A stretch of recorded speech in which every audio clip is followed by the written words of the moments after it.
তো বন্ধুরা, আমি পাউরুটি খাচ্ছি আর পায়ের ওদিকে কী করছে দেখবে? এই দেখো, কী করছো তুমি? এই যে পেঁপেটা পেকে গেছে। গাছে পেঁপে হয়েছিল,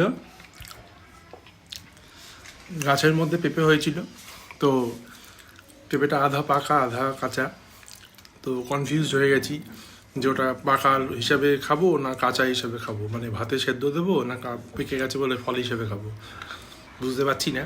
তো এই দেখো, এই যে কাটা হচ্ছে, হালকা হালকা হলুদ হয়ে গেছে, হালকা হালকা হলুদ, মানে পুরো পাকেনি, জানি না কি হবে। তো বাইরে কাটছে। আমার পাকা পেঁপে খেতে একদম ভাল লাগে না, কাঁচা পেঁপে খেতে বেশি ভাল লাগে, আর ওটা বেশ খুবই উপকারী শুনেছি, জানো সবাই। পাকা পেঁপে খেতে খুব ভালো লাগে না, গন্ধটাও ভালো লাগে না আমার।